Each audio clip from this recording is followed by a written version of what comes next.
1% of dudes rapping, they ain't nice as me. 98% ain't live the same type of life as me. The judge gave me life and then they sent me where the life is be. That level 4 with depth and vice, the type of stuff they like to see. Two choices, fight or flee. I refuse to die a chump. I never been a mark, but damn, it's scary when that riot jump. I seen dudes cry, get punked, and some sexually brutalized. Knew a dude who lost his life and he was only doing 5 year-long racial fights when homie all you do is ride. Lonely days and nights up in a hole causing suicide. From the moment you arrive, you see the Mexican mafia, AB skinheads with big giant swastikas, pro-black philosophers, the BGF, the Kumi, and Muslims who will murk you from the nation to the Sunni. That MS was loony, quick to ride up on they rival. Even Christians went to church, hide knives up in they Bible. Political and tribal, the Crips and Damus, the Long Beach, the Hubs and the Dubs and the Grooves, the IE, the Bakersfield, the Dago Pyrus, the Hustlers quick to roll, the gangsters gon' move, whatever click you choose. Say what's cracking, YouTube? It's your boy 16 to life, and I'm back like I'm on a parole violation. Yard down! Now, for those of y'all that's new to my page, in 1994, I got arrested. I was eventually sentenced to 16 years plus life, and I served 24 years straight in the California prison system. Yeah, that's me gassing on that intro song. If you want to get that, it is available only on a 10-song EP that you can get directly from me by digital download. I also have 2 other CDs, one with 16 songs, one with 13 songs. They $20 a piece or $45 for all 3. If you're interested, hit me up on my email, 16tolifemusic@gmail.com. Cashapp, PayPal, or Zelle me $20. I'm going to get them to you ASAP. And also, once again, I want to send a big shout out to everybody, man, that continues to buy and rock with my music, man. I deeply appreciate it. So anyway, man, let's get right up into this video. So once again, I'm reacting to a channel that's called This Ain't It, Pelican Bay Prison Stories. Now, I'm telling y'all, man, if you did not catch it the last time, definitely tune in, man. Go hit his page up and check his stories out. This dude is giving you a real look at prison, and what I love about him is no tough guy, bravado, none of that stuff, man. Whatever he was feeling at the time, whether it was fear, trepidation, pain, nervousness, whatever, man, he is letting you know the situation while he's up there on them 4 yards seeing dudes get knocked down, get their hat brought to him. He gives you his whole feelings and everything, man. So without further ado, let's get right into the video. I was getting very comfortable. I had learned how to make prison manufactured alcohol, which is called Pruno, or White Lightning, which is prison vodka. I was taught how to make knives. I had made my first knife. I was now carrying a knife, and I was starting to feel very powerful. I had witnessed a few stabbings and removals. A removal is when 2 people or more attack one person, likely attacking that one person with knives, until the officers come pull them off their attacker. Now, as he's describing, some of the things that he first saw and encountered during his early stay in prison, we have to keep in mind that at this time, he's a full-fledged gang member in mind, body, spirit, and soul. And so when you seeing these things in front of you, coming from the streets, already having an idea that violence is necessary in certain situations, this stuff does not bother an individual. You see this stuff and you feel like, okay, well, he should have kept it gangster. He shouldn't have messed up. So that's how sometimes you can see these things and not be put off by it when you feel that it's the right thing to do and it comes with the territory. I had begun becoming very comfortable seeing this brutality. I was also beginning to want to lay the yard down myself. Laying the yard down is when you go outside and you attack someone on the yard, which is going to cause the officers to hit their alarm and start to yell, "Get down! Get down!" and make everyone lay flat on their stomach until they stopped the attack. Laying the yard down. This call and your telephone number will be monitored and recorded. Laying the yard down is a prideful act in prison. It is something sought after. And at this point, I was ready to lay the yard down. I was ready to show I was with the full-fledged bullshit too. So one day, I had been drinking White Lightning, prison vodka, right before yard. The alcohol had started to kick in, the liquid courage. I was starting to feel myself. I was feeling turned up. So I grabbed my knife, put it between my butt cheeks, and headed out to the yard. Headed to the yard, I had one question in mind. Why are the East Coast Crips and the Rolling Crips not running together as one entity under the roller coasting banner? And so what he's talking about is sometimes you may have an alliance, right, between cats from East Coast, the Crips from East Coast, and the Crips from the rolling neighborhoods, rolling 40s, rolling 60s, rolling 90s, rolling 100s, so on and so forth. And I don't know if if it's done in every prison. I first had heard about that like in 1995 when I was in the county jail. I don't know exactly when it started. Sometimes individuals in certain prisons may push it and sometimes not. So that's basically what he's discussing. I guess up there when he was there currently, they was not pushing like that. And maybe he had programmed like that some other spot or maybe in county jail. And he was wondering, why they wasn't programming like that there in the Bay. I wanted to know why the East Coast Crips, the rolling 40s, the rolling 60s, the rolling 90s, and the rolling 100s weren't running together.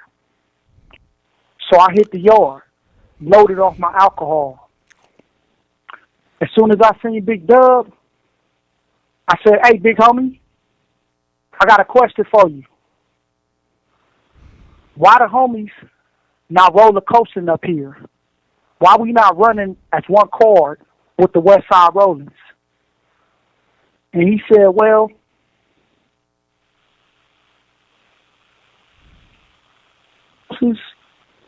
you got some East Coasters that..." So I said, "Well, I think we should be all running together. I think we should be pushing rolling coasting.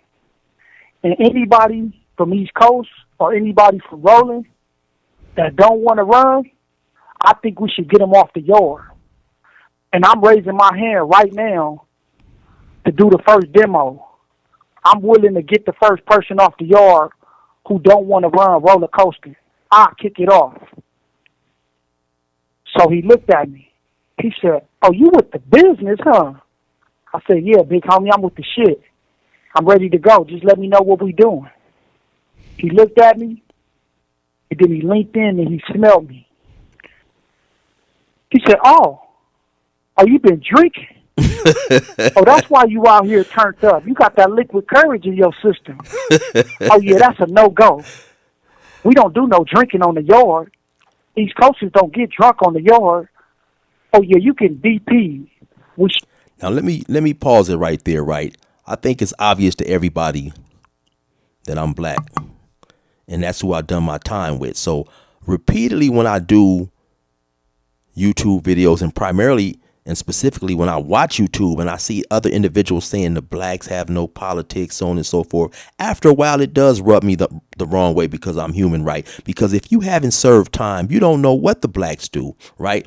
I've done a lot of time with cats from East Coast. I've been in the cell with cats from East Coast. I've been good friends on the yard with dudes from East Coast, right? So I've said before, not just because this story is about the East Coast Crips, I've said before in prison, I've seen pretty much all black cars, especially the Crip cars, have inner dissension fights and even sometimes little riots and melees on the yard among themselves, with the exception of the East Coast Crips. They have always ran a tight ship, have always been structured, and really they are well known in prison because of prison activities, right? So you are hearing, not to say that other cars don't have the same, right? Because they do. Certain, different cars at different times may have different structures and policies depending on who's there from that particular car. But every pen I hit, the East Coasters have always been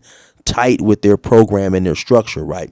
And you hear this dude saying his homies is telling him, "Hey, homie, you getting disciplined, you getting DP disciplined simply for coming out on the yard drunk." That's something that we don't do. So of course, at times it burns me up when you have these other individuals who will try to talk about black politics and act as if they know what goes on inside each separate car when there's so many different separate cars. DP you right now. We should fuck you up. You out here drunk, talking about putting your hands on people, talking about rolling people up off the yard. Oh, hell no. He then calls 2 East Coast members over there. Hey, check this out, y'all.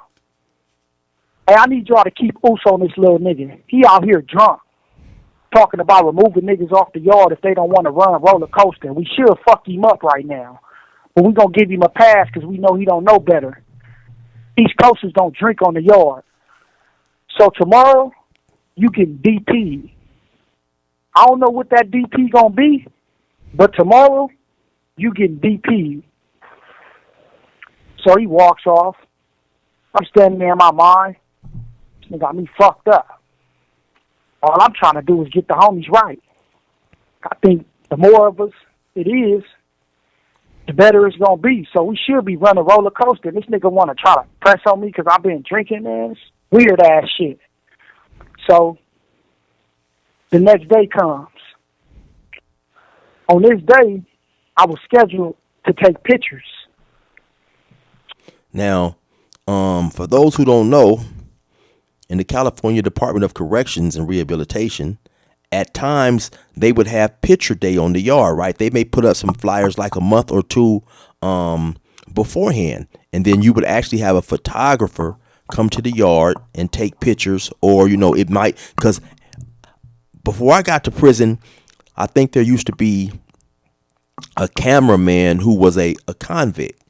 But then I've heard different stories, many stories on why they stopped that, right? So I've seen where an actual camera, like a photographer person would come in and maybe sit up in the chapel or somewhere, a certain area, and take pictures so people can send pictures home to their families for the people who may not get visits or the people who just want to take pictures. So this is what he's talking about.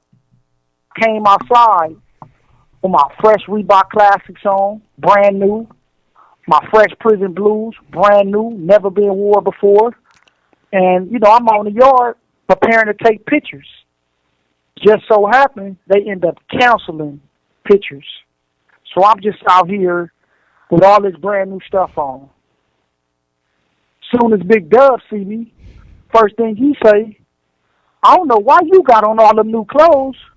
You finna get DP. You owe us 162 burpees for being on the yard drunk yesterday." I responded, "I'm not working out in my brand new clothes." He said, "Oh, you go work out today." I said, "I'm not working out today. I'll work out tomorrow or something, but I'm not doing nothing in my brand new clothes." Now, sometimes you had certain convicts, a lot actually more than not, who took extreme pride in their prison clothes. Sometimes brand new clothes was hard to get. Individuals would like to look sharp. They would like to go and visit. Some dudes just like to walk around the yard with their clothes ironed up, looking fresh, just giving them sometimes, I guess, a semblance of just feeling good about it. Maybe, you may have had individuals who like to dress good on the street. And so, even though they was in prison, they didn't lose that part about them lives, about they didn't lose that part from their lives. Some people like to look sharp, and so he was obviously one of the individuals who, he enjoyed his clothes and he wasn't trying to get them messed up, because once again, getting brand new clothes sometimes in prison is hard. I'm talking prison issue clothes. They may give you a brand new set and then you go to the laundry to get more and it's old and used and stuff. So a lot of people really valued their prison issued clothes. Oh, yeah, you going to work out today or you about to get up off this yard. I wouldn't give a fuck about your brand new clothes. You shouldn't have wore that shit out here knowing you was finna get DP. I told you was getting DP, so you gonna do them burpees or you finna get up off this yard. And he walks off after he tells me that and starts playing basketball. I'm standing there, this nigga got me fucked up. He finna have to do something to me today because I'm not doing nothing in my brand new clothes. So I'm standing over there to myself in my thoughts, pissed off. This nigga got me fucked up. He over there playing basketball like he ain't got a care in the world. Next thing I know, 2 East Coast members approach me. They walk up. And let me just pause briefly, because once again, I know a lot of people may tune in from different parts of the country, sometimes different parts of, the world or whatever. And so when he says 2 East Coasts, he's not referring to the East Coast of the United States like New York, Chicago, Boston, so on and so forth. He's talking about East Coast Crip members who happen to be a gang from the east side of Los Angeles. They say, hey, Fad, we came over here to present you with two options. Either you finna do this workout with us or we finna get you off the yard right now. Those are your two options. And he said, I got a knife on me. Rules. If you engage in violence with a knife on you, you must use that knife. That is a prison rule. So if we attack you, I got to stab you. I don't want to stab you. We're going to do this workout with you because we want you to do it. Because we don't want to stab you. But if you choose not to do the workout, we're about to let you know we're about to get off on you right now. That's why we came over here. So you going to do the workout or we finna go ahead and get this over with right now? I looked at him. I had two options. Get stabbed right now on the yard or work out in my brand new clothes. Thoughts were racing through my mind. Thoughts like, this nigga got me fucked up. I should just get off on C. Cuz got a knife, so I should get off on him first. Damn, I ain't trying to get stabbed. These niggas got me fucked up, though. I don't want to get stabbed, though. This nigga's dough kind of big. These niggas really gonna try to hurt me if I don't do this workout. We see Crip, these niggas got me fucked up, though. Don't be stupid, though, nigga. You too little to get stabbed on a prison yard. Thoughts are racing through my mind. Thoughts like, this nigga got me fucked up. I should just get off on C. Cuz got a knife, so I should get off on him first. Damn, I ain't trying to get stabbed. These niggas got me fucked up, though. I don't want to get stabbed, though. So at that point, obviously, he's struggling with himself, right? And it's because, of course, as gang members, we see ourselves as, what I'm saying, the man. Because the whole point of being a gang member is, to a certain degree, is being tough. It's living up to a certain standard. It's about instilling your will on another individual, whether it's an enemy, sometimes your own homeboy, an alliance, so on and so forth. So when suddenly that will is instilled and forced upon you, even if you're wrong, you have a conflict now with the ego who you've built yourself up to be as this gang member. And even though you know it's cool when those rules are applied to someone else, suddenly when they're applied to you, it's really hard to accept because you're thinking, man, I'm not weak. I'm not weak. And so that's what he's going through right now. He's struggling.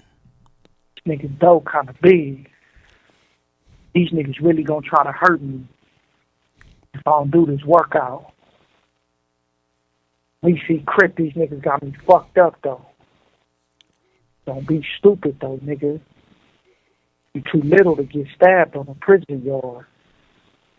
Just do the workout. If I do the workout, I'm gonna look like a straight buster. Don't be stupid, nigga.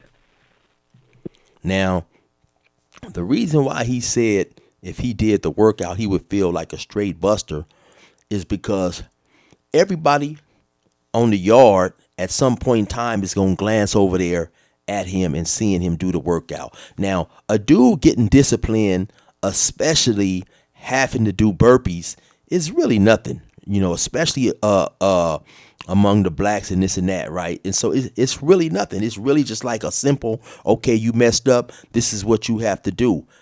And in the eyes of the individual, though, who may have to do the burpees, he may feel like, man, the whole yard is seeing me over here, having to do this workout. It's not like you excommunicated or you're less than or whatever. It's basically like, homie, you did something wrong. But for the individual, once again, who has to do those burpees, just the feeling of everybody watching and not necessarily knowing what they thinking and hoping that they're not thinking that you're something, once again, is another conflict from within.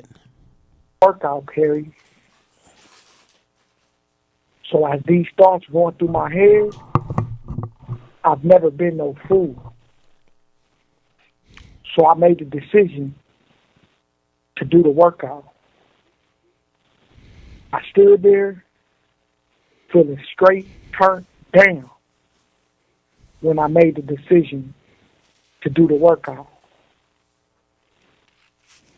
So what I did was I took off my shirt and I worked out in my brand new blue pants and my brand new Reebok Classics. I did 162 burpees. Every time I went down, I felt like a straight buster.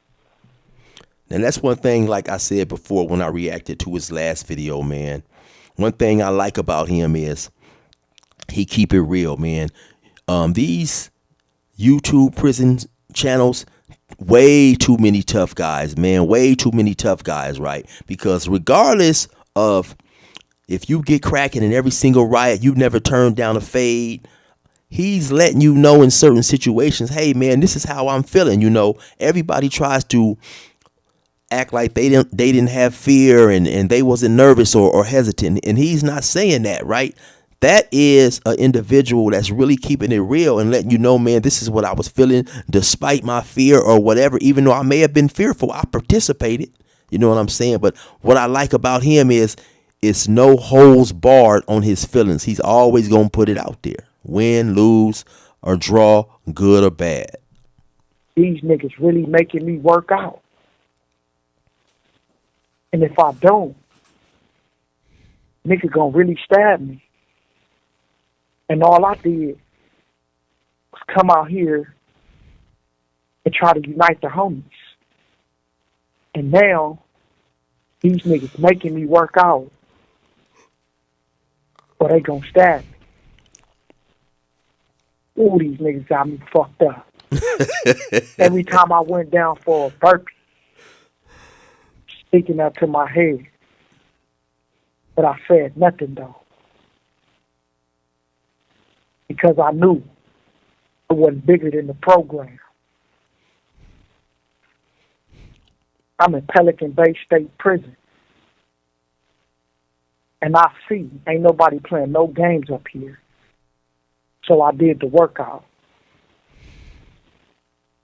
After I completed the workout, Big Dub came to talk to me.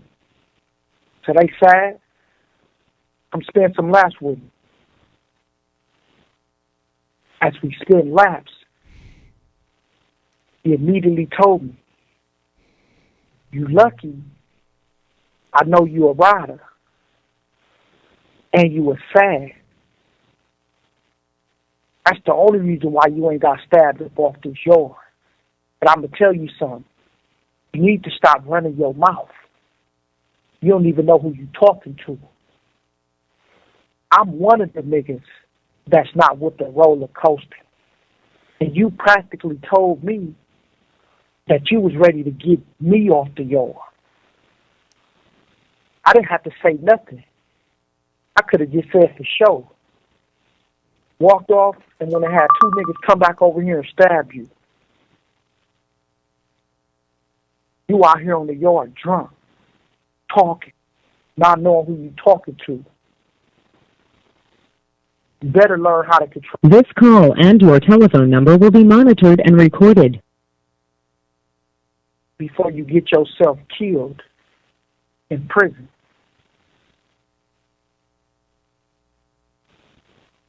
You need to do more observing than talking before you get yourself killed in prison. Those words, get yourself killed in prison, get yourself hurt in prison, they haunted my thoughts. And shortly after that, a few months later, I will find myself hurt very bad on the yard. A week later, while exercising on the yard, me and several other Crips were on what they call a machine on track, what is about sometimes anywhere from 2 to 20 people all working out together. On this day, it was about 15 of us. We were all in sync, working out. When another Crip walked up and said, "Hey, y'all, the white boys about to take out their trash. Just want to give y'all a heads up." What take out the trash means is that there's a person on the yard that has been deemed no good, which means he can no longer stay on the yard. This person can be deemed no good for multiple reasons: snitching, debt, child molester, disrespected somebody like me, came to the yard drunk. Several reasons why a person can be considered no good and considered garbage. And when they say they're going to take out the trash, that is a clear indication that there will be 2 white men stabbing another white man. And as I'm processing him telling me that the white men are about to attack one of their people, before I can fully process it, somebody say, look. I turn around and I see 2 white men with knives. Knives that looked actually like pocket knives. I don't know where they got those from. They didn't look like they were prison manufactured knives. This was also something that was very common when it came to the whites. Their knives were extraordinary. So as I see these 2 men attacking this one man with knives, this will be the most brutal stabbing I have ever seen in prison. They chased this one man around. He was smaller than them, he was slower than them, and he did not have a weapon. Both of his attackers had weapons. They stabbed him in the head, they stabbed him in the arms, in the legs. When it was all said and done, both of them sat on him and stabbed him while the whole yard watched until he was motionless. Until the police literally came over there, pepper sprayed, and pulled them dudes up off of him. They had to stab that man at least 100 times. And I watched it. It still plays in my mind to this day. And I thought to myself as I watched it, if I wouldn't have worked out, that would have been me getting chased around the yard, getting stabbed. This was one of the moments where I really realized how serious of a situation I had put myself in trying to be alone. This was extremely dangerous. And I realized that I am on the yard now being controlled by someone else, and if I don't listen to them, I will be attacked with knives by two individuals who work out every day, probably in the shape of their life, and they're really going to try to hurt me if I don't do what I'm told. This was one of the moments when I really started to realize that I done threw my life away, and now I got myself in an extremely dangerous situation. And that's very important that he admitted right there, man, that he threw his life away. You know, you have a lot of individuals, regardless of how much time they done, they'll come home bragging and stuff. And I hadn't been locked up in prison long, you know, before I realized I had really messed up. At the time of my arrest, or at the time of my initial charges, 1993, to be 21 or 22, I was, I think, 21. I had a lot going for myself, even if it was illegal. You know, I was out of state hustling, selling Snow White, you know what I'm saying? And man, I was doing extremely well, you know, extremely well, especially for a young individual, man. I kept $40,000, $50,000 put up as a young 21-year-old back in, you know, 1991, 92, when my rent was only $350 for a duplex, 3-bedroom, 2-bathroom duplex. And then me and my brother stayed there, so we split the rent. So really my rent was only $175. So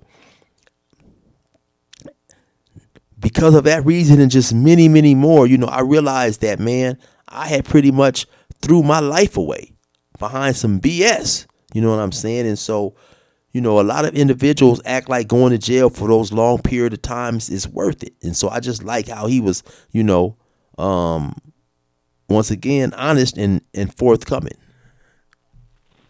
This ain't it. Hit your subscribe button. Self-made from the top up. And once again, man, shout out to Perry. The name of his channel is This Ain't It, and you can look him up under Pelican Bay Prison Stories, right? So yeah, definitely check him out, man. You already know what it is. It's your boy 16 to Life. Resume normal program. These niggas ain't who they say they is, so beware. Fuck what they sayin', cause these cowards ain't playin' fair. They shoot at you, you shoot at them, they snitch, and they don't care. Fuck gang bangin', I'd rather be a square. Yeah.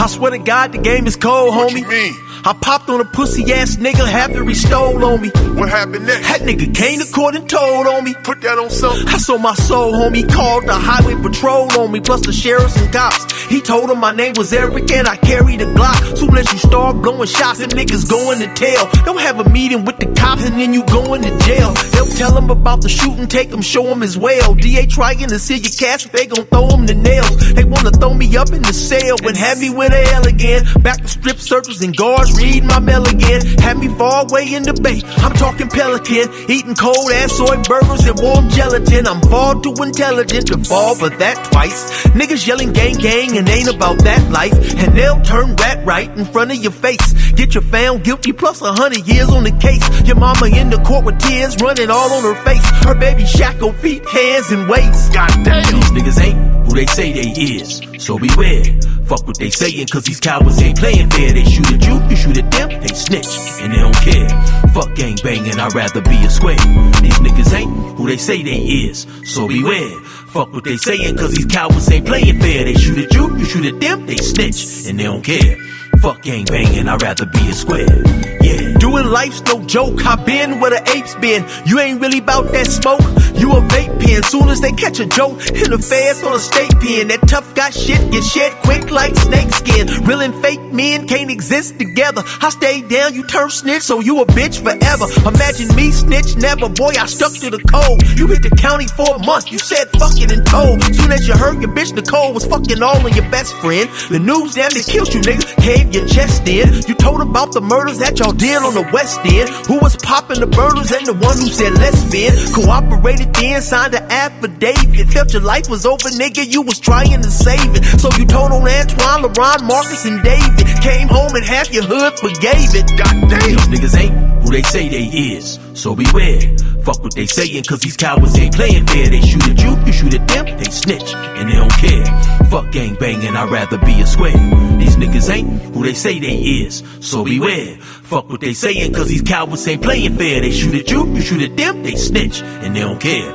Fuck gang banging, I'd rather be a square. Yeah.